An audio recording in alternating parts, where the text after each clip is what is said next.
नमस्कार, माझे नाव आहे गुडगे विलास पुरुषोत्तम, वर्ग 9वा. मी जवाहर विद्यालय वजरपूरचा विद्यार्थी. मी हा प्रयोग बनवलेला आहे. याचे नाव आहे जल शुद्धीकरण. साधारणपणे आपल्याला जे पाणी मिळते त्या पाण्यामध्ये जास्त कठोरता, खारटपणा असते व ते पाणी मानवी उपयोगासाठी खूप अडचणीचे येऊ शकते. माझ्या या प्रयोगामुळे ते पाणी आपण शुद्ध करू शकतो. त्या पाण्यामध्ये किती प्रमाणात अल्कलिनिटी आहे, किती प्रमाणात गढूळपणा आहे हे त्या साहित्याने कळू शकते. त्याच्यासाठी आपण पहिल्यांदा pH चाचणी प्रक्रिया करणार आहोत. pH चाचणी प्रक्रियामध्ये आपल्याला pH कागद स्ट्रीप व प्लास्टिकचा बिकर लागणार आहे. तर प्लास्टिकच्या बिकरमध्ये आपण थोडेसे पाणी घेणार आहोत.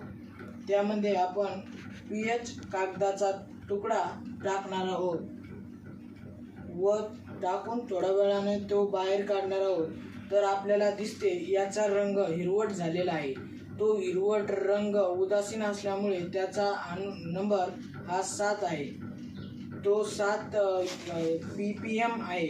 तर याच्यामुळे आपल्याला हे कळते की या पाण्यामध्ये 7 ppm pH आहे. आता हे बघा, आता या पाण्यामध्ये किती प्रमाणात गढूळपणा आहे ते याच्यामुळे कळणार. टर्बिडिटी चार्ट व टर्बिडिटी बिकर हे आपल्याला या कामासाठी लागणार. टर्बिडिटी चार्ट हे आपण आडवे ठेवूया. तिच्या टर्बिडिटी बिकरमध्ये थोडे पाणी घेऊन टर्बिडिटी चार्टवर place the beaker on this icon वर ठेवूया व या 5 NTUशी त्याची तुलना करूया.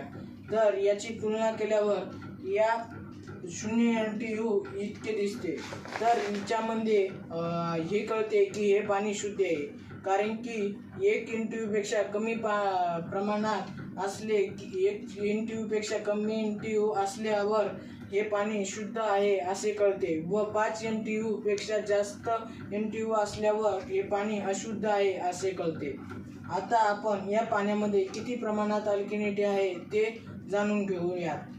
तर सर्वप्रथम 5 मिली पाणी या सिलेंडरच्या नळीमध्ये घेऊया. मी आधीच याच्यामध्ये 5 ml पाणी ठेवलेले आहे. ते 5 ml पाणी हे आपण परीक्षा नळीमध्ये टाकूयात.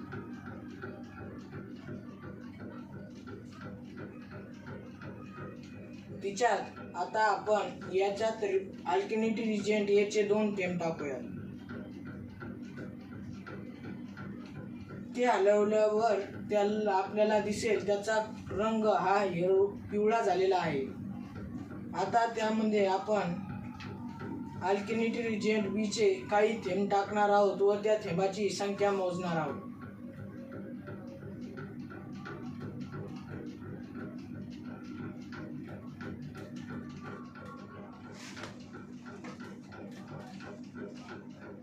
आता तुम्हाला दिसेल याचा रंग लाल झालेला आहे.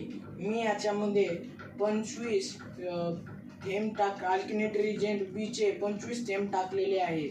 तर आता आपल्याला या पाण्यामध्ये अल्कलिनिटी काढण्यासाठी सूत्र आहे 20 गुणिले अल्कलिनिटी रिएजंट B चे थेंब.